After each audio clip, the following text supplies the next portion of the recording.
ഇവിടെ ഒരു സന്ധ്യ ആരാധനയായിട്ട് നമുക്ക് ഒരുമിച്ച് കൂടുവാൻ സ്വർഗത്തിലെ ദൈവം ഇങ്ങനെ ഒരു സാവകാശം ഒരുക്കി തന്നതിനായി സർവശക്തനായ ദൈവത്തിന് സകല മഹത്വവും കരയറ്റുകയാണ്. സകല പുകഴ്ചയും കർത്താവിനെ അർപ്പിക്കുകയാണ്. ഇന്ന് നമ്മൾ ചുരുക്കം പേരായിട്ടാണ് ഇവിടെ ദൈവസന്നിധിയിൽ ആയിരിക്കുന്നത്. കാലാവസ്ഥയിലായിട്ടുള്ള പ്രതികൂലങ്ങൾ, പ്രയാസങ്ങളൊക്കെ ഉള്ളതുകൊണ്ട് സന്ധ്യാസമയങ്ങൾ ആരാധനയ്ക്ക് വരുവാൻ ബുദ്ധിമുട്ടുണ്ട്. എങ്കിലും നമ്മൾ ചുരുക്കം പേരെ ഉള്ളെങ്കിലും വലിയ ദൈവത്തിന്റെ സാന്നിധ്യം നമ്മൾ മധ്യ ഉള്ളതിനായി ദൈവത്തെ സ്തുതിക്കുകയാണ്. ഹല്ലേലൂയ, സ്തോത്രം. അതുപോലെ തന്നെ ഈ മീഡിയയിൽ കൂടിയൊക്കെ നമ്മളെ ശ്രമിക്കുന്നവരെയൊക്കെ ഓർത്ത് ദൈവത്തെ സ്തുതിക്കുന്നു. എല്ലാവർക്കും ക്രിസ്തയേശുവിലുള്ള സ്നേഹവന്ദനത്തെ അറിയിക്കുന്നു. ദൈവം നമ്മളെ എല്ലാവരെയും ധാരാളമായിട്ട് അനുഗ്രഹിക്കട്ടെ. ഹല്ലേലൂയ. ഒരു വാക്യം വായിക്കുവാൻ കർത്താവിൽ ശരണപ്പെടുകയാണ്. ഹല്ലേലൂയ. സഖറിയ പ്രവാചകന്റെ പുസ്തകം 13-ാം അധ്യായത്തിന്റെ 8-9 വാക്യങ്ങൾ. സഖറിയ പ്രവാചകന്റെ പുസ്തകം 13-ാം അധ്യായം 8-9 വാക്യങ്ങൾ.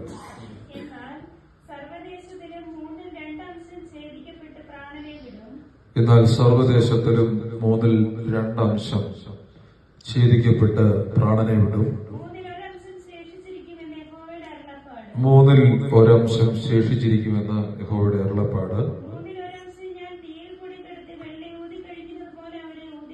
1/3 തീയിൽ കൂടി കടത്തി വെള്ളി ഊതിക്കഴിക്കുന്നത് പോലെ ഞാൻ അവരെ ഊതിക്കഴിക്കും. പൊന്ന് ശോധന കഴിക്കുന്ന പോലെ അവരെ ശോധന കഴിക്കും. അവർ എന്റെ നാമത്തെ വിളിച്ചപേക്ഷിക്കുകയും ഞാൻ അവർക്ക് ഉത്തരമറിയുകയും ചെയ്യും. കണ്ണുകളടയ്ക്കാൻ പ്രാർത്ഥിക്കാം. കർത്താവേ, ഈ വചനത്തിൽ കൂടി പരിശുദ്ധാത്മാവ് ഞങ്ങളോട് സംസാരിക്കണമേ. ദൈവം ഞങ്ങളോട് ഇടപെട്ട് മാറണമേ പ്രാർത്ഥിക്കുന്നു. കർത്താവ് ഇൻപകരമായ ദൈവശബ്ദം കേൾക്കുവാൻ അത് ഞങ്ങൾ ഓരോരുത്തരോടും സംസാരിക്കുന്ന ഒരു ദൈവശബ്ദമായി വെളിപ്പെടണമേ പ്രാർത്ഥിക്കുന്നു. കർത്താവ് അങ്ങനെ ചെയ്തതിനായി സ്തോത്രം. യേശുവിന്റെ നാമത്തിന്റെ ആമേൻ. ഹല്ലേലൂയ. ബൈബിൾ സഖറിയ പ്രവാചകന്റെ പുസ്തകം അനുഗ്രഹിക്കപ്പെട്ട ഒരു പ്രവചന പുസ്തകമാണ്. സഖറിയാവിനെ കുറിച്ച് നമുക്ക് എല്ലാവർക്കും ബൈബിളിലെ ചരിത്രം പഠിച്ചു നോക്കുമ്പോൾ നമുക്കറിയാം, ഒരു ലേവ്യനായ പുരോഹിതനായ ഒരു വ്യക്തിയുടെ മകനായിരുന്നു. അദ്ദേഹവും പുരോഹിത ശുശ്രൂഷകൾ ചെയ്യുന്ന ഒരു പ്രവാചകനായിരുന്നു. ആ അനുഗ്രഹിക്കപ്പെട്ട പ്രവാചകൻ ഒത്തിരി വലിയ പ്രവചനങ്ങളും വലിയ ഇതായിട്ടുള്ള കാര്യങ്ങളൊന്നും ആ കാലഘട്ടത്തിൽ യെശയ്യാ പ്രവാചകന്മാരെ പോലെ അല്ലെങ്കിൽ രമ്യാവ് യെസ്കേൽ പോലുള്ള ഒരു വലിയ പ്രവാചകനല്ല, ചെറിയ പ്രവാചകന്മാരുടെ കൂട്ടത്തിൽ ഉൾപ്പെടുന്ന ഒരു പ്രവാചകനാണ്. പക്ഷെ എങ്കിലും ദൈവം മടക്കി കൊണ്ടുവന്ന ജനത്തോട് കള്ളം ഇല്ലാതെ സത്യസന്ധമായി ദൈവം എന്ത് അരുളി ചെയ്തു അത് പറഞ്ഞ ഒരു പ്രവാചകനാണ്. മാത്രമല്ല, സഖറിയ പ്രവാചകന്റെ പുസ്തകം വായിച്ചു നോക്കുമ്പോൾ യേശുവിനെ കുറിച്ചും മശീഹയെ കുറിച്ചും കൂടുതൽ വ്യക്തമായി പറഞ്ഞിരിക്കുന്നത് അദ്ദേഹം പറഞ്ഞിട്ടുണ്ട് എന്ന് നമ്മൾ കാണുന്നു.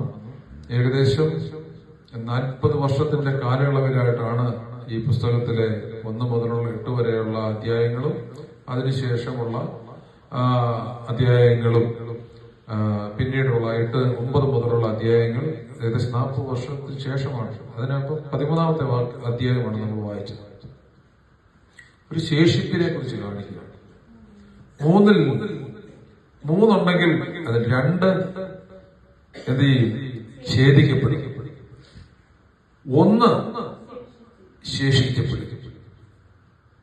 ആ ശേഷിച്ചിരിക്കുന്നതിനെ ദൈവം എങ്ങനെ ചെയ്യും? തീയിൽ കൂടി കടത്തിവിടും. വെള്ളി ഊതിക്കഴിക്കുന്നത് പോലെ അതിനെ ഊതിക്കഴിക്കും. ഹല്ലേലൂയ.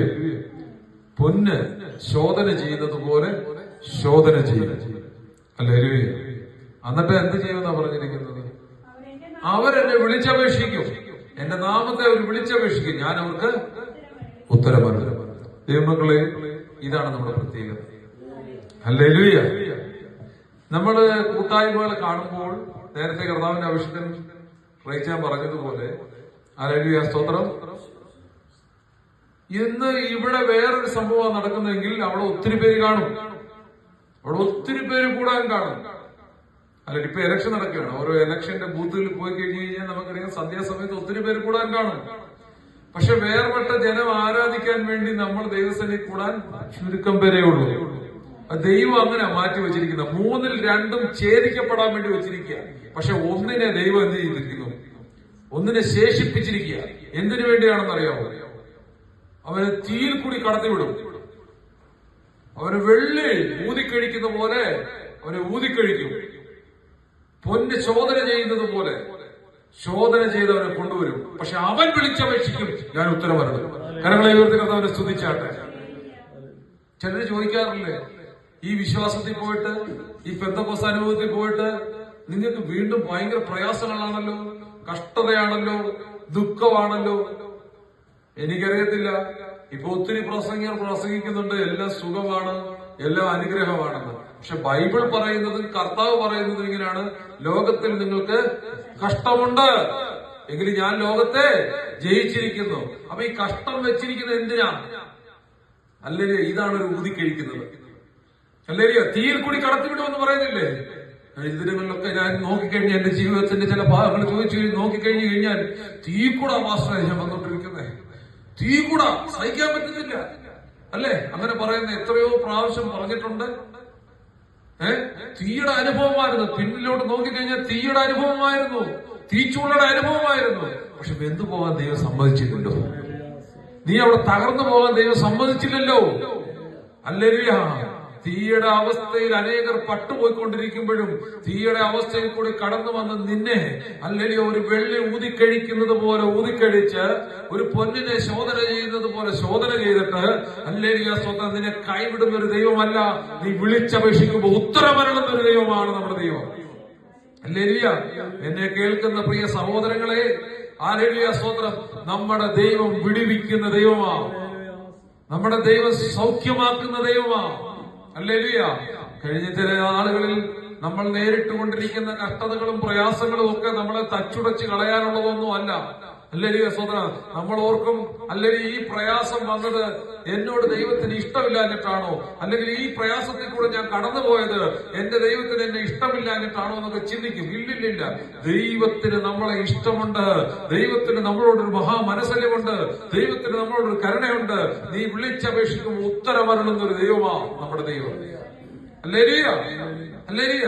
അമ്മ, ഈ പ്രവാചകൻ ഒരിക്കൽ അല്ലെങ്കിൽ ഇസ്രായേൽ ജനത്തോട് പറഞ്ഞു, നിങ്ങൾ ദൈവത്തെ ഉപേക്ഷിക്കരുത്, യഹോവയായ ദൈവത്തെ നിങ്ങൾ ഉപേക്ഷിക്കരുത്. ഉപേക്ഷിച്ചാൽ അവൻ നിങ്ങളെയും ഉപേക്ഷിക്കും. അങ്ങനെ പറഞ്ഞപ്പോൾ എന്ത് ചെയ്യുന്നറിയാമോ?